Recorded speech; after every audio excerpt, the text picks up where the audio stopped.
Good day guys, welcome pumuli sa ating channel, Pons TV. Good day guys, ay samahan niyo pumuli ako sa araw na ito sa video, Pons TV.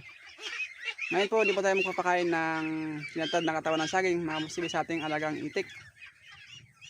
Kasi po, lagi lang po tayo nagpapakain ng katawan ng saging, Pons TV. Kaya ipag-alternate na po natin, mga Pons TV, ang ating papakain sa kanila para po hindi sila masawa sa katawan ng saging na ating pinapakain sa kanila araw-araw. Kaya ngayon mga Pons TV, ang papakain natin sa kanila ay pigs po saka asula. Kasi po ang asula, matagal po sila hindi kumakain ng asula. Kaya ngayon, napakita ko po sa inyo mga Pons TV kung gaano sila kakakas kumain ng asula. Yan po. Mga Pons TV ay medyo na po yung ating alang itik. Kaya samahan niyo po ako ngayon sa araw na ito sa pag-aking video. Namapo tayo ngayon ng asula mga Pons TV. Tara guys, doon tayo sa ating asula fund. Mga patay ngayon ng asula sa ating fund. Bali guys ay ngayon lang po sila napapakain ng asula. Kasi po medyo po nangina yung ating asula. Kaya naparami pa po natin to. Pero ngayon guys, magpapakain na po tayo kasi medyo na marami na po yung ating asula. Kaya bukas natin guys. Okay. Yan po mga Pons TV. Ang bilis niya pong dumami ang ating asula. Isang linggo lang po yung pagitan mga Pons TV ay dumadami agad yung ating asula. Good news po to para sa ating itik. Para makatipid po tayo sa pagkain. Kaya ngayon ay magbigay lang po tayo ng asula sa ating itik. Kaya guys, kung napaplano kayong mag-farming dyan ng itikan, ay unahin nyo po magtanim ng asula. Pons TV. Ito po mga Pons TV ay malaking tulong din po sa atin. Sa mga tulad kong farming dyan, farming itikan. O manukan man dyan mga Pons TV. Pwede po ito sa ating mga hayop. Pwede po ito ipapakain sa kanila. Mga Pons TV, itong asula po mga Pons TV ay pwede rin po ating gawing negosyo. Ay bibinta po natin ito mga Pons TV kung meron pong bumili. Pero ngayon po, hindi pa tayo magbibinta.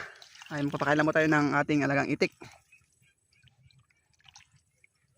Kasi ito mga Pons TV, tinanin ko po ito mga Pons TV para sa ating alagang itik. Para makatipid po tayo sa feeds. Sa mahal ng feeds ngayon mga Pons TV ay talagang iyak po tayo. Ay sasako po ng mga Pons TV ng Integra GMP3 ay tag 1920 po mga Pons TV. Kaya ngayon magtipid po tayo. Ating lang itik. Yan po, medyo ma-brown na po mga Pons TV yung ating asula. Kasi hindi nila po nalagan ito ng tayo ng kalabaw. Kung may time ako mga Pons TV ay manguha pa ako ng tayo ng kalabaw para sa ating asula. Kasi ang tayo ng kalabaw po, yun po yung kanilang pagkain ng ating asula para tumaba sila. Hindi sila mangangayat mga Pons TV. Diba? Kaya ito mga Pons TV, basta may tinanim po tayo, meron tayong anihin para sa ating alagang hayop. Alam mo ito ngayon sa panahon ngayon mga Pons TV ay madiskarte tayo sa pakain ng ating alagang hayop. Bali mga Pons TV, bukas lang po tayo papakain ng ating mga Pons TV. Dito na po tayo sa kulungan ng ating alagang itik mga Pons TV. Ngayon po mga Pons TV, papakain na po tayo ng ating alagang itik. Tapos tayo na ngayon ng asula. Papakita ko po sa inyo mga Pons TV kung gaano po siya ngayon kalakas kumain ng asula. Yan po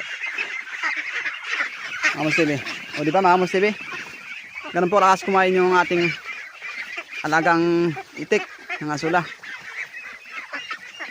Kaya itong asula po mga Pons TV ay laking tipid po ito mga Pons TV sa papakain.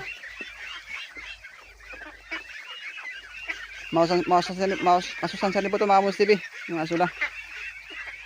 Malakasin po ito mga kapaitlog sa ating mga alagang itik. Kung nangitlog na po yung ating alagang itik, pwede po ito sa nangitlog na. Yan. Mga pongse, bigyan din po natin yung sige masasin na itik. Sila, mga pongse. Kasi ng asula. O diba, mga pongse. Meron pa sa kakas kumain ng asula. Yan po.